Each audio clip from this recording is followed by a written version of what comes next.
All right, well then, if you hear doorbells, that'll be additional people that are joining or leaving, I might add. So don't go run to the door every time you hear that ding. So again, my name is Chris Gaffney. I'm the Executive Director of Parkinson's Support and Wellness. We've had a number of folks uh, request uh, some help with technology. And so we're going to do kind of a high level overview today. I mentioned that if you have questions, please type those out in the chat box and we'll address those a little bit later on. Just a couple of other housekeeping items. We record these sessions and we edit them down so you don't hear all of this lobby stuff going on as people come in. But we will edit that and make that available on our website. That's Parkinson, no S, parkinsoncincinnati.org. And you'll find it under our learning tab. So this is the last PDEDU of 2024. We'll take a break in December, but we will be back in 2025. You can always find out about upcoming PDEDUs again, on our website under the Learning tab, and strangely enough, under PDEDUs. You can also access previous PDEDU sessions. I think we go back a couple of years now with archived PDEDU sessions. So why technology for seniors? I talk about how technology can help make life much easier. It allows seniors to continue living their lives on their own terms while remaining active and engaged in society, two things essential during the latter stages of life. And we know, especially with Parkinson's, staying socially connected is important. Seniors and their caregivers can use technology to learn about diet and exercise and to track health statistics. Medication management apps can help seniors remember to take their pills, do their exercises, and also alert you when things are getting out of whack. There's cognitive training and exercises that can improve reasoning and response speed.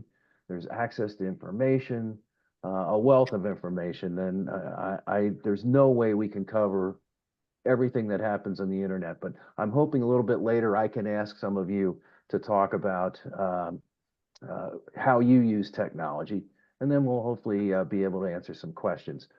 We'll talk about what technologies make a lot of sense for seniors, where you can find them, how to be careful with them to make sure that you don't buy anything you don't want, and that you don't end up giving people access to important information. And we'll talk about resources for finding those apps and also resources available for when you get stuck. So Marcy, when you get your Windows 11 up and running and you've got some questions, there are some places where you can go for free help. So some of the benefits of technology, I talk about communication. Just before I started speaking, I got a video call from my son.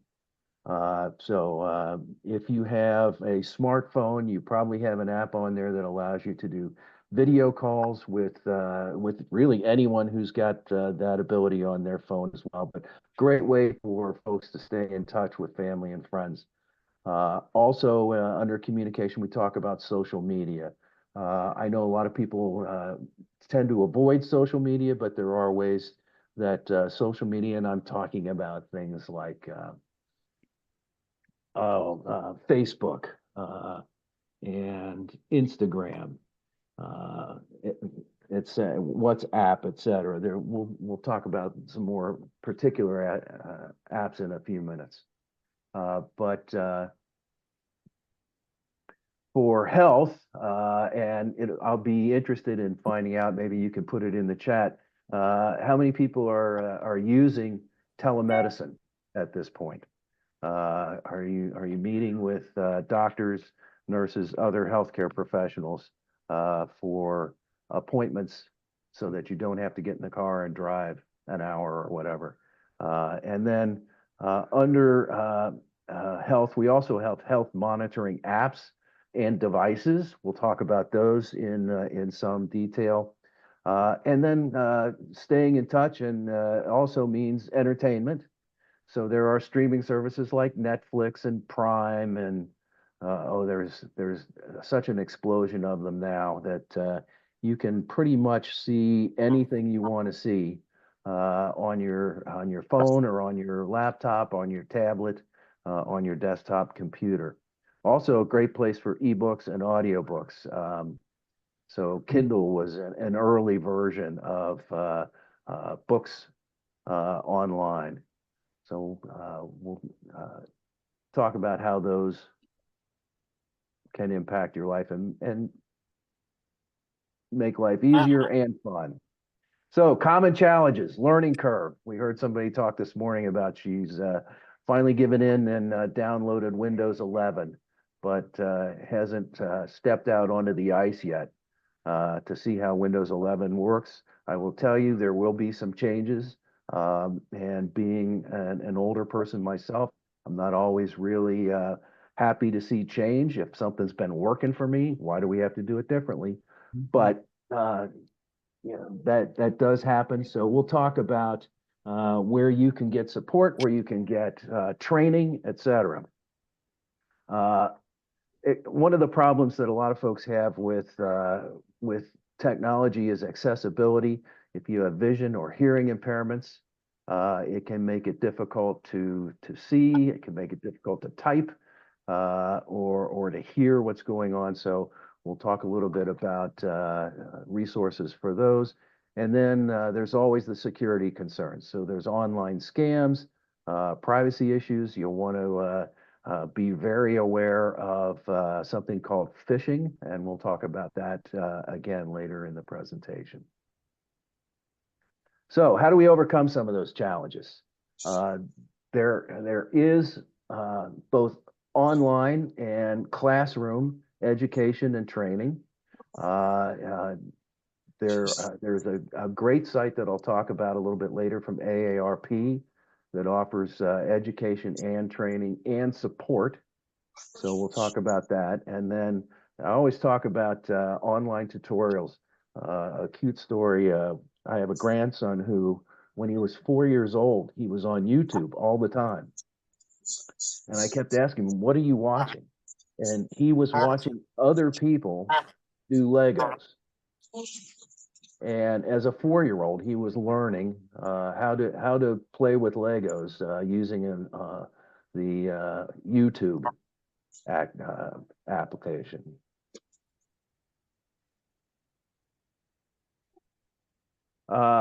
The family and friends is one that I also heartily recommend. And if you're totally stuck, ask a 10-year-old. The 10-year-old will give you the best advice of all, and that is turn it off. Yeah. That's the truth. And then turn it back on. Shut Reboot. down. Yeah, shut down. Okay, there are under accessible devices, there are programs that you can use to increase the size of your fonts and the contrast in your screens. They're both, some of those are embedded right in your operating system, whether it's Apple iOS or Microsoft. So there's help there right in the program for increasing the size of fonts, making it easier to see. There are also voice activated assistants. And there's voice activated, what I call voice to text applications that you can use if it's difficult for you to use your fingers and type. There's software. One that comes to mind is Dragon, and that allows you to speak your commands to the computer, and then it acts on that. You can speak text in when you're doing an email, etc. And then voice activated assistance. So around here, we call it she whose name shall not be uttered, because when we say Alexa, she responds. So there's Alexa, there's Siri, there's Google Home, a number of things that can provide you access to the internet and to helpful things around the house, making lists. You can ask Alexa or Siri to keep your grocery list and add to it as you go through your day. And so we recommend taking a look at those. And then security and concerns about security. So one of those is strong passwords. Most devices will allow you to put in whatever you want, but they'll tell you whether it's a strong password or not a strong password. Strong passwords include numbers, multiple letters, some capitalization, some not, and generally avoid things like your birthday or your name or a series of numbers that are consecutive. But again, when you're setting up passwords, most of the applications will offer to give you a password themselves, or comment on the strength of your password. I recommend that if you have a number of different sites and you have a number of different passwords, that don't put them in a electronic file on your computer.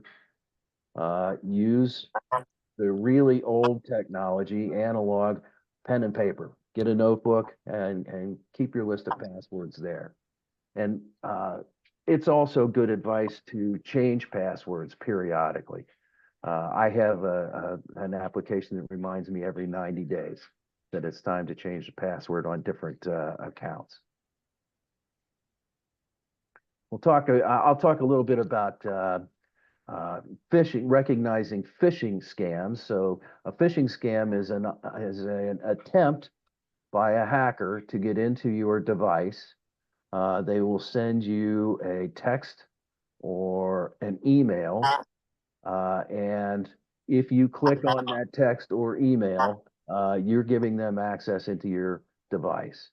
So as a matter of fact, let's go back a moment.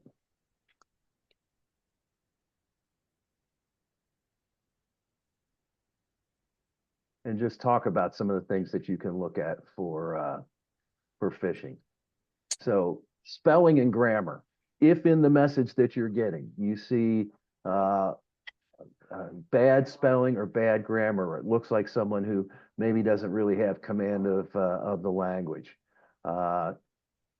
Those are signs of a phishing email. Legitimate emails from well-known brands are usually carefully crafted, free of spelling errors.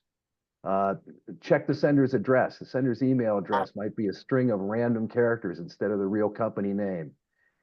It might also not match the company or website that you think is trying to contact you. And then request for personal information. Phishing emails often ask for sensitive information and such as bank details, login credentials, email, social security, etc. And then suspicious attachments. If you see that there's an attachment that you didn't select that is asking you to click on a link, just the safe thing is to not do it. So, and then I think the final two points that I would say is if an offer sounds too good to be true, it probably is. If common sense tells you nobody would give me all that for nothing, then walk away. And then finally, emails may try and make you, or phishing emails or texts may try to panic you, give you deadlines when things have to start. Some of you may have seen, I just got one 2 days ago. telling me that my Windows operating system had a problem and that I needed to click on a link in order to get it fixed. The very first thing I did was delete that message. So communications, we talked about FaceTime, WhatsApp, Instagram. All of these have are ways for you to stay in touch with family and friends. I mentioned I got a FaceTime call from my son a few minutes ago that I ignored. WhatsApp is a texting application that allows you to have encrypted communications. Obviously, many of us use email. Most of you got the link today in email from us. Uh, Specifically, phones for seniors, Lively and Jitterbug, a little less complicated, much better screen and keyboard applications or access.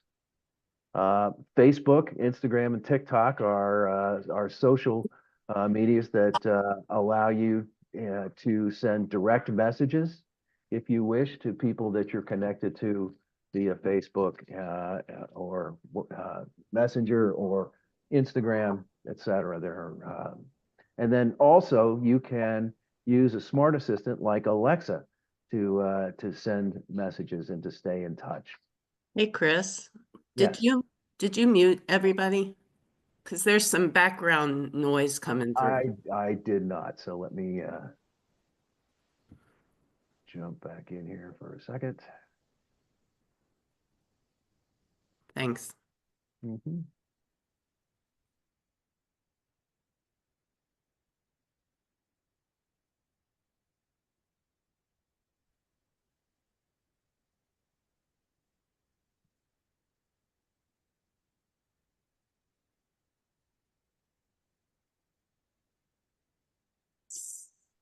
Ah,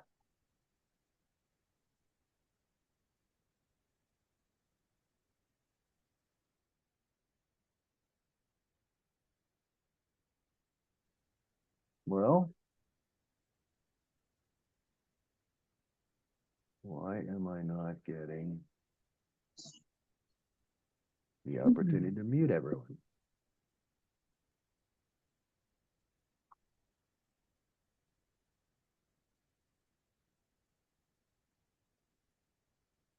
Well, I guess I'll ask everybody to please mute since my control is not showing up here for muting everybody. It may be because I've got too much on my screen at this point.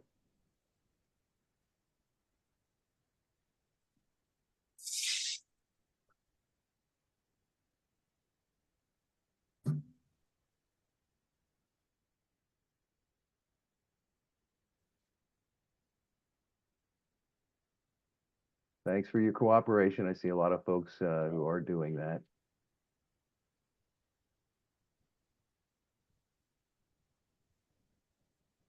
Okay.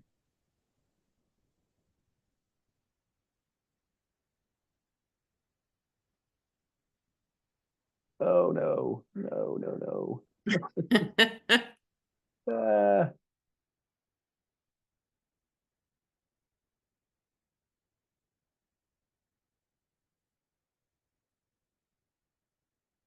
Okay. So some common challenges we just talked. I need to keep going here.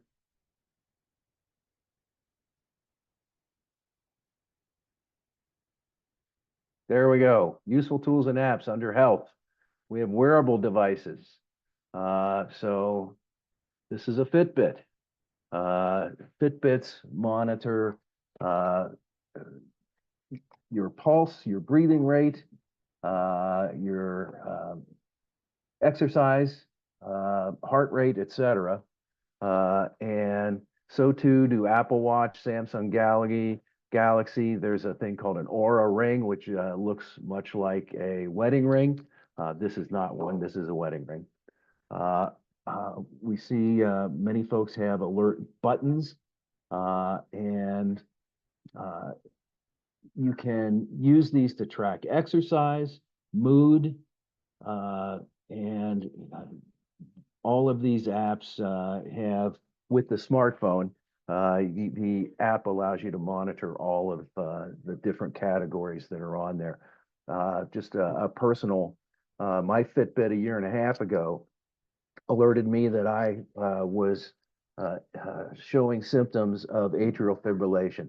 I had no discernible uh, feelings that I was getting from it. So I went to my doctor and they did testing, found out indeed I do have atrial fibrillation. So they changed my medication. And now my Fitbit will also tell me when it's time for me to take medication. So there are a lot of advantages to wearable devices. The alert buttons are typically for emergencies, fall, or if you're unable to help yourself. They can contact specific individuals or they can contact a monitoring company for you to get help. One of the things that Carol mentioned earlier is MyChart, the various portals that are available from healthcare providers. And unfortunately, everybody doesn't use the same thing. So you might have to have multiple portals that you may need to learn to manage. Under resources and support, senior centers and public libraries frequently have programs as well as books and manuals that you can take out to help you determine what technology is going to work best for you and how to work those. I talked earlier about YouTube tutorials. There's a YouTube tutorial for everything. If you want to change a spark plug in your car, fix the plumbing, there are YouTube tutorials. Interestingly enough, there are YouTube tutorials on how to work with various apps and operating systems. So if you get a new device, there will be a YouTube channel that will tell you how to take it out of the box and what to do next. So I really recommend you find youtube.com. There are senior-specific tech support websites. AARP has a wealth of technical support articles, etc., online, but in particular, AARP Senior Planet is a free help desk. So if you get stuck and you have nowhere else to go, you should make sure that you have contact information for AARP Senior Planet. It's free. There's also an organization that's connected to Meals on Wheels. If you're eligible for Meals on Wheels, there's a service that they provide called Digital Connect, and that is tech support services, so online and over the phone. And as far as encouragement, I think you will get encouragement from friends and family when they get a chance to interact with you more frequently. But I think you'll also find that encouragement comes as you use these devices and life gets a little bit less complicated. You don't have to remember as much because there's an assistant who's available to do that for you. In particular, applications to help manage Parkinson's disease. I just have 2 or 3 here, and actually I'd like to ask anybody that has other Parkinson's specific applications that they use, if you'll list those in the chat, and we can talk about those in a few minutes as well. But the APDA does have a free tracker. It tracks symptoms, medications, appointments, and it will share reports with your healthcare teams for personalized care. Breathe to Relax is a service provided by Michael J. Fox, and Life 360 is also a Michael J. Fox application. Beats Medical Parkinson's apps provides daily exercise for not just movement, but also speech. Parkinson's Life Kit, which comes from Parkinson.org, offers tools and resources. MyFitnessPal is one that isn't specific just to Parkinson's. but it does track diet and exercise. Again, if you have a wearable device, it'll do a lot of that for you. And then MediSafe is management of medication in particular. And we know that those of us who are of a certain age, the number of medications that we're taking seems to be unending and increase on a daily basis. So any help you can get with managing what to take when, and did you take it or did you not take it, all in apps such as MediSafe. So finding reliable applications. Parkinson's organizations frequently have a section strictly for technology, and they review and their constituents review applications and devices. So that's a great place to start. Check with your healthcare provider. They may have recommendations, and in particular, if it's something that's going to help them stay in touch with you, they may have a preferred application or device. Another great place to go, and I hear it all the time in the support groups that I help to provide support for, where group members are sharing what works for them and what doesn't. And more frequently, we're hearing about technology that helps with the everyday challenges that we encounter. When you go to an app store, and most devices will have two app stores listed. One is specific to the Apple operating system, iOS. The other is to the Microsoft operating system. The one you'll typically find for the Microsoft is Google Play, and the Apple just has what they call App Store.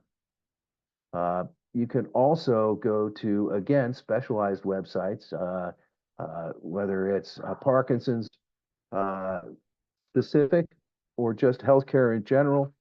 They will typically have app reviews that you can look through. And then again, I suggest AARP, or go back to YouTube and just type in whatever device you're thinking about or application that you're thinking about and ask for reviews. There will be dozens, I'm sure, on YouTube as well. So what are you looking for? Well, it depends on what you want help with, but in particular for PD, symptom trackers, medication management, tracking and encouragement for exercise and mobility. Most of these apps offer free trials, or they may be free to begin with. But if they offer a free trial, make sure that you understand how the free trial works. Typically, if there's going to be a cost, you will give them payment information, and they'll give you a period of time after which, if you don't decline, you will automatically start being charged for the device or the app. Using that free trial, make sure that it's easy to use for you. And again, you can go back and through some of the resources that we talked about reviews and training, but make sure it works for you. And don't feel like because somebody says you should have this device or this application that it's something that you should use and stick with. Security and privacy. Make sure that check the application's privacy policy, and look for the fact that they encrypt any data, especially medical data. We don't want flying around the Ethernet in the ether unprotected. The other thing is make sure there are no hidden costs. Many apps start out free, but if you want the enhanced model, they're going to start charging you on a monthly basis. Certainly you can do that if that's what you're after, but if you don't need it, make sure that you're not spending making purchases that you don't really need. So this is kind of where I'd like to open up the chat, and Maureen, you may be able to help me with this if you would monitor some of the questions. But I'm interested in if anybody's got a particular device or app that really works well for them, and I'd like to hear about that, especially if it's something we haven't mentioned already. What's holding you back? I think Marcy was who said she finally went ahead and downloaded the Windows 11 operating system, but she hasn't really checked it out yet to see what's changed. But there will be changes. And then we'll take some questions as well through the chat. And then I just wanted to let everybody know that we will have a list, a more extensive list of sources and links for this presentation. And we're going to post that on our website. And it'll be under learning and under resources. And we will also post this presentation. So you can go back and take a look at the presentation. I'll make it available with my speaker's notes, so you can take a look at that and see what I was referring to. And then, of course, the PDEDU is being recorded and will be presented on our website in about a week. It takes us about a week to 10 days to edit it and get it ready to be up on the website. So Maureen, could you help me out with what we're hearing or seeing on the chat? Yeah, Mary Jo says she uses her Fitbit alarm to remind her when she needs to take her meds. So you talked about that as well. Otherwise, there's not anything else in there. Well, I would suggest that even if you don't wear a Fitbit, you can also use "She whose name shall not be uttered" and other personal smart devices. Again, Alexa? yeah, Will somebody tell me how to get to full screen again? I've got this up here, and I mean on mine it's like I've got the little I do the little when you go to the top of the pictures of everybody, mm-hmm. and so you should see the two a small icon in the upper right-hand corner that has arrows going out. If you click on that, that should take you back to full screen. Or it says view. Yeah, it's the view, and then I had it earlier, but I've got it in the little So go. I can't get the full, I mean, I got you full screen, but I can't get the let's try Are you not seeing the presentation? Oh, I was seeing everything, but I don't know. I'm just trying Do to side-by-side gallery under view. That's it, maybe. View, okay. Under view. Yeah. The standard side-by-side speaker, side-by-side gallery. Do that. Yeah. So I'm on side by side. No. Now I got the oh well, I'll get there eventually.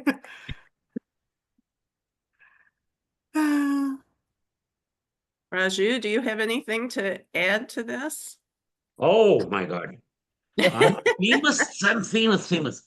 Oh, I have much to add. The only thing is, I don't know whether we are all ready to listen to everything that I want to say. And I'm not very organized, as you know. So those are the two things that is holding me back. Can you slow down just a little bit? Sorry? Slow down. Say it again.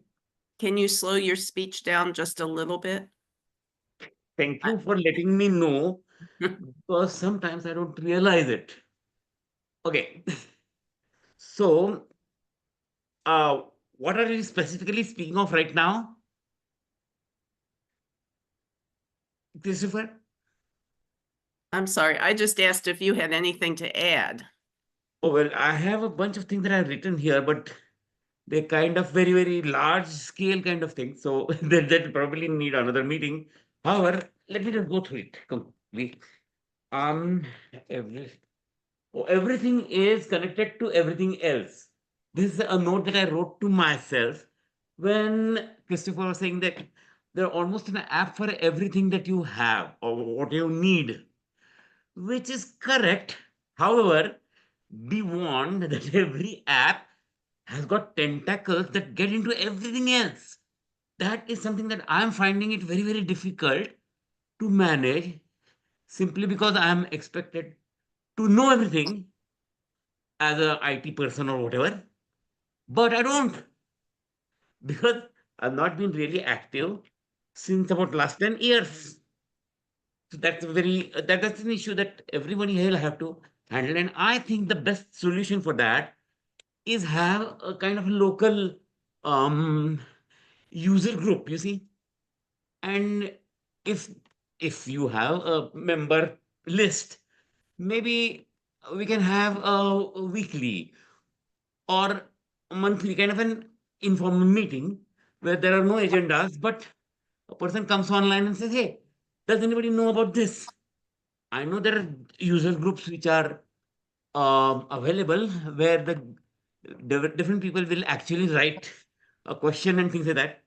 However, I know as a third person English speaker how difficult it is to translate your mental waves into English language.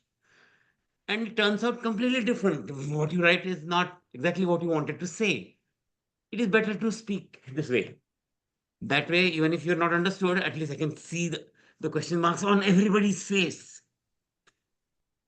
Third was, what is this? Oh, my chart. My chart is a mess. Okay. That is because I was full of myself, thought that I could handle it, and I went into almost all sorts of aspects of my chart. My chart, unfortunately, has some places where it doesn't. I have not found any place where I can actually go and ask for help for the programming or whatever. See, if there is what is it, vaccination that I need, so I say, oh, I do need to go have this kind of vaccination. So I maybe I don't know how I did it, but I think that thing comes up. Oh, that's because my PCP also said, oh, you must get these things. You must get those virus for your lungs and vaccinations for your lungs, vaccinations for some kind of, and then there is COVID, and then there is all these kind of things. However, I got my chart in my PCP's office or whatever the organization is. I have my chart in two different hospitals, things like that. And the things keep popping up. Hey, you are already due for COVID since 1999 or something like that. What are you talking about? And there is no way to stop these messages from coming or saying it. I did do it, and my PCP has got all the information that he needs, that she needs, like batch number or whatever it is. There's no way to manage my chart. So my chart is a mess, I think. That's only my humble opinion. And So if I might speak to that, yeah, oh, Raju, yes, I yes. would only worry about the my chart in your PCP. Don't worry if your PCP is in the TriHealth my chart, then pay attention to that. Don't worry if you saw a specialist in another health system and enrolled in that my chart. Only look for messages from that specialist. Don't worry about all the other ones. You know, you can't merge the two, okay? It's not possible technologically or legally, I believe, but I would be concerned with your primary care provider and your neurologist, those two. Understood. However, in my PCPs, my chart is the something that I'll use 90% of the time. Asking her, okay, so what else am I supposed to be due for now in coming 6 months? That kind of thing, right? And that's where it shows up like 3 or 4 years old. Or get your whatever blood done, or get your this done, that done, and you're already overdue for this. I said, I'm not. I just got it done. There is no button which says, okay, overrule this. There's only one kind of setting there which says ignore it for the coming 6 months or something like that. Yeah, only for next whatever.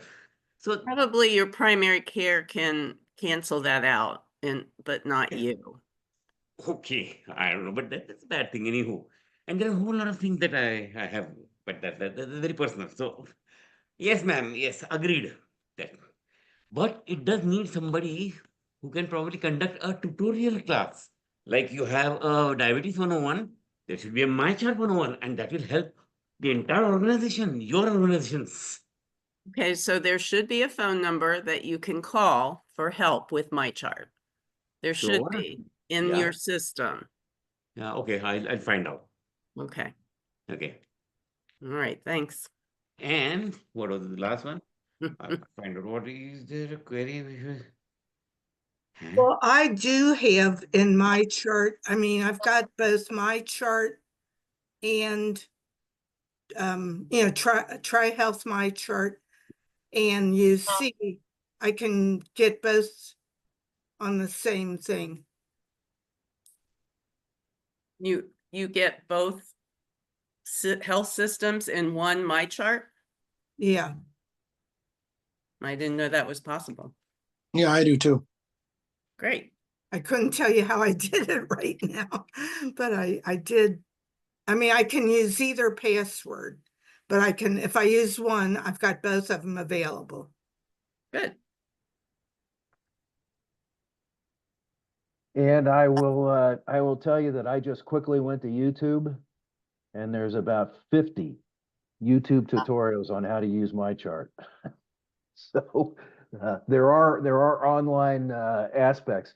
Raju, I would love to, if it's all right, I'd like to send you an email, reach out and talk with you about that idea of a user group, and see if maybe you and I could talk about how we might make something like that happen. Wow. Yes. Yes, sir. Okay, you'll hear from me. Okay. How do you get my email? If you got here, I've got your email. Got it. Yeah. Okay. Fine. Thank you. I've taken some of the libraries classes, Zoom, and one of the things, it was somebody from Ohio State, whatever this is at the bottom, government, gave a talk about identity theft. And I just found out that, I don't know if anybody has AAA insurance, but if you have AAA, you can get Protect My ID, whatever. Anyway, found out that somebody's taken our social security numbers and what else. So I've got to look into all that. But this gives do's and don'ts, prevention, a lot of the stuff you said, strong passwords, whatever. But you can get a printout of this at the ohioattorneygeneral.gov, the identity theft basics, or contact the downtown library, I think is the one that sponsored the class I took. But all the libraries supposedly have people there that'll help you.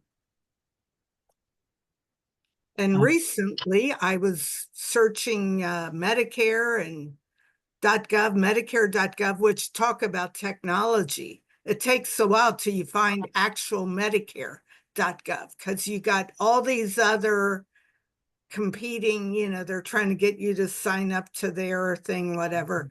But to compare, I registered both of us, and to compare different plans. And so you can do that. That's a good technology, because everything, once you're retired, everything runs through Medicare. And so you got a whole list there of everything you've had. Yeah, the other possibility is in fact, we're having a meeting next week with a person who specializes in evaluating all these different Medicare types and Medicare Advantage, because it gets pretty complicated. Mhm. And I will be happy to provide, you know, any kind of incredible information that he gives us, but we're switching from Medicare Advantage probably to Medicare plus a Medigap plan, because one of the problems with Medicare Advantage is all of the pre requirements, you know, pre-registration requirements and things like that. And we kind of decided that we need to look into this a little further. So, you know, I'll talk to Chris or somebody about what we learn on this. But this person is pretty good about gathering all this information and making it understandable, which is no small job. Carol, The other thing, how did you find that person? you know, that's a good question. I think Dave found him through, somebody at Procter & Gamble. It's somebody they used and in the past that's helped them a lot get under, you know, a good thing. But Chris, I can send you the link to the person we're using, but I'm sure there are others as well. Yeah. This is Medicare. This is called Medicare Simplified, I believe. My desk is such a mess. I can't, you know, I have no idea where that's. Well, I'm not the only one, huh? Right. So Carol, let's hook up offline on that, and that Okay. I can do some more research, and we can add that to our list of sources and resources and links. Yeah. Well, I think we had a we're going to similar. be talking. We're going to be talking to him about the end of the month, I think. So, or whenever the cutoff date is, and we have to do this before that open season is. But the other thing that I've learned about some of the safety online, it's becoming much more common to run into scams and things like that. And one of the things that when I get an email from somebody selling something or saying something or asking you to sign up, I don't ever respond to the phone number or the link that they put on there. If I'm interested in it, I go to the source, in other words, what the name of the company is or something like that, and do it that way. Because I've learned that there's quite a bit of this business where you're diverted to God knows where. Mm-hmm. You always have to look at the email of the Yeah. sender. You know, that's a big Yeah. clue there. I might Yeah. also add, I frequently go back to our website and the spring forum that we did 2 years ago on retirement planning. Mhm. And there are resources there. I give those to my patients when we're talking about this stuff. Yeah. There was somebody that talked on Medicare, and then the senior Stuart with seniority, and there was one other guy that we Yeah. Mark somebody. Yeah, So there was somebody that was really specializes in that. There are several people, mhm. and you know, you really need help when you're trying to sort through all this stuff because it's Mm-hmm. really complicated. Carol, Especially, if you think- yeah. one of the resources I use, because I'm newly retired in the last 2 years and went on Medicare, was the Ohio Senior Health Insurance Information Program, Oh OSHIP. yeah. They offer free questions. You can call them.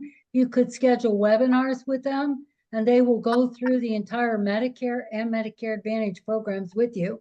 And then you can schedule additional Zoom meetings with them where they will help you sign up for your programs. And it's all free, provided by the state. That's great. Oh, Yes. that's OSHIP, right? It's OSHIP. It's Yeah. Ohio Senior Health Insurance Information Program. Just- Every state has one. Ours Thank is you. called OSHIP because Ohio. Mhm. But Yeah. yeah, they were great. We had 2 yummy. webinars with them, free. And they Yeah. explained to us what each of these systems offer. They don't tell you what to do, but they offer you the information in Right. order to help you make a good decision. That's what you really need. Oh, it so was what we needed. Yeah, thank you. Well, we just had that talk with our insurance agent. last week, and that's, I'm trying to find it all now, but that's kind of why we switched. We switched from Humana. We switched from Humana to Anthem for that reason of different changes and what Yeah. all. But and I'm not trying to sell anybody on anything, but it just there were things, not just the Medic Alert thing or the fitness. I get a fitness tracker every other year. I got one now, so you know, but it there just were a lot of things that we felt were better for us. Yeah. Well, that's the thing. Every year they all make changes, you know. Oh, yeah. Yeah, it's challenging to keep up with it all. What this one we're using does is it takes all our information, like our list of medications and what doctors we use, and they put it into some sort of system they have, and then they can print out how it works. All these different things work with what we actually use. So, but you still have to make the decision yourself. Right. And that's sometimes the hard part. Well, my husband doesn't like change, period. So it's very, and I said, if we change, I'm the tech person here and I'm not that technical, but you know, I'm the one that has to do all the legwork in a way. Yeah. So it's a lot harder, but anyway, there were a lot of things, but I was not prepared to have our identity theft. Yeah, I'll bet. And we've had the frozen. One thing they tell you is freeze your credit report or whatever it is. Yeah. We did that years ago because we're not applying for any loans or anything, you know. So a lot of, I mean, we haven't seen any results of this. It's just that somebody has some information that they don't have any right to. Well, there have been a lot of hacks of medical Yeah. management companies, and yeah, our information is frozen as well, but we still go through. I know Dave goes through anytime you get a bank statement or anything like that, and I go through our credit cards piece by piece because that's probably the only way you can keep up with this kind of stuff. I wanted to add on to Chris. You mentioned about passwords. Don't type them. I have an old-fashioned address book.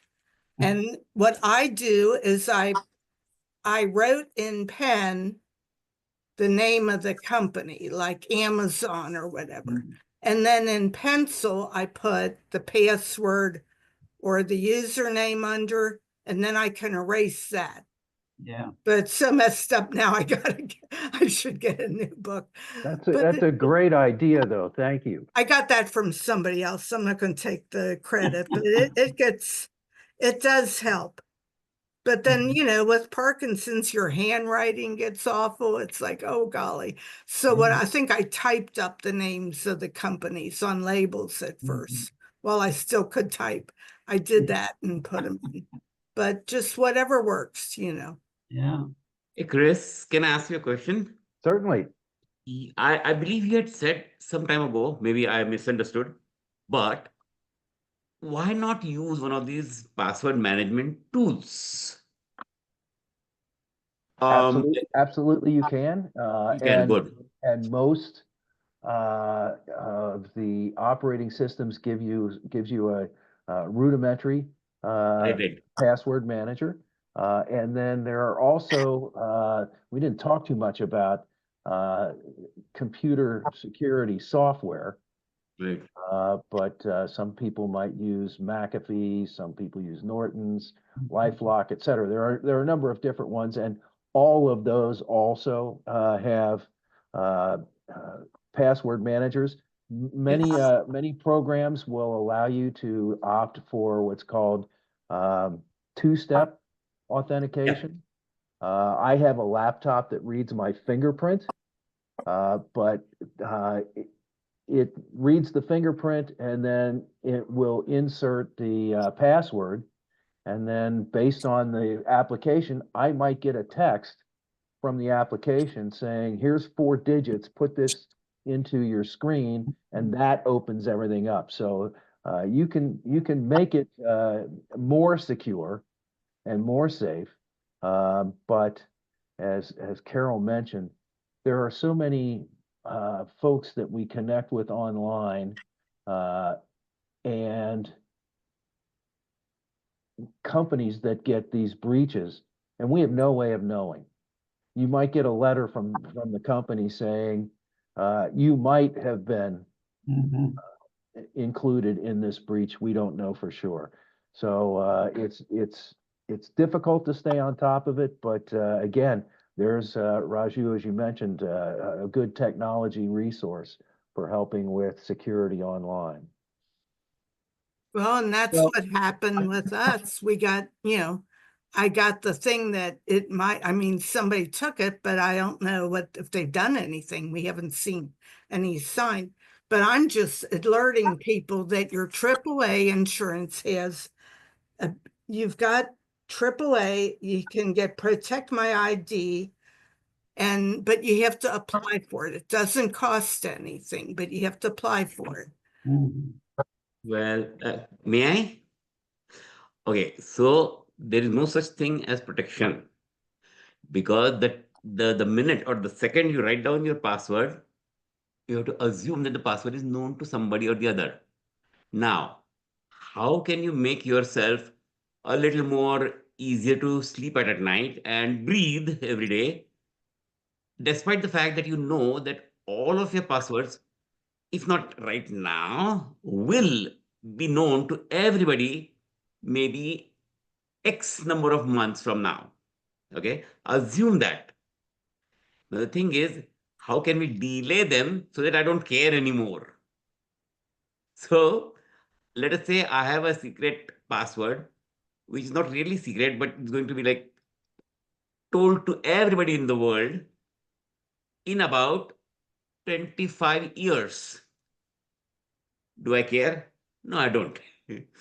Because then, and that is the reason and the feeling behind people's advice to most of you saying, keep your passwords updated or changed every 3 months, every 3 weeks, every 3 seconds. I don't know what they do, but that is what it is, right?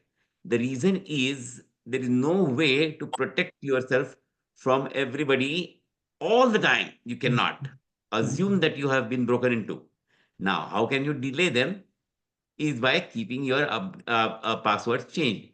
That becomes a problem for me because I got about 250, I think, or 200 plus number of websites that I have got into. And if I keep cleaning it all the time, then maybe it will all drop down to maybe 150. It's far too big a number for us to write it down on a piece of paper, notepad or whatever. And I think I will need some kind of an secure again. There I go again. A secure database where that database will be accessible to me but not to them. So there are certain tricks that we can use to delay the knowledge of your passwords to other people by X number of whatever time. I would like the time to be forever, but that does not work out. There is no forever. So okay, I rest. I hope. Thank you, Raju. We have reached our 1 hour time period. There seems to be an awful lot of interest in this. I can leave the chat open. So anyone that has chat up, if you want to stay on the site and continue chatting there, please go ahead. I'm not going to monitor that now. I might take a look at it later to see if anyone leaves any questions that we can maybe help answer in the future. But I thank you for your participation today. Again, this is the last in our series of educational webinars in 2024. We'll be returning in 2025. Keep an eye on our website for the opportunity to see what the program will be and to register for programs going forward. Don't forget too that we have Spring Forum coming up in April, and keep an eye out for that. We'll be describing the program and the speakers right around the first of the year. With that, Maureen, I'll thank you for your help today, and I'll thank everyone for their attention and their participation. Look for the recording in about a week, and the resources page will be updated first thing on Monday. Do you have the dates in April for that spring forum? Yes, I was just gonna say, am I gonna guess it? give me a One- minute. No, because we guessed it wrong the last time. Yeah, we did. We Sorry for- meaning me. I don't. Okay, that's fine. Uh, I think it might be the first Saturday, which is the 5th. Okay, that's fine. We'll just want to make sure I block Yeah. it out. Thank you. Either the 5th or the 19th. I can't remember. That's fine. All right. Thanks to all. Have a nice holiday season. Thank you Thanks, all. everybody. Thanks, Chris. Bye-bye. Yes, thanks. Happy Thanksgiving. Yeah, good to see you all. Raju, I will reach out to you in the next few days. Yes, sir. Okay. Bye-bye. Everybody. Bye. Thanks, everyone. Mhm.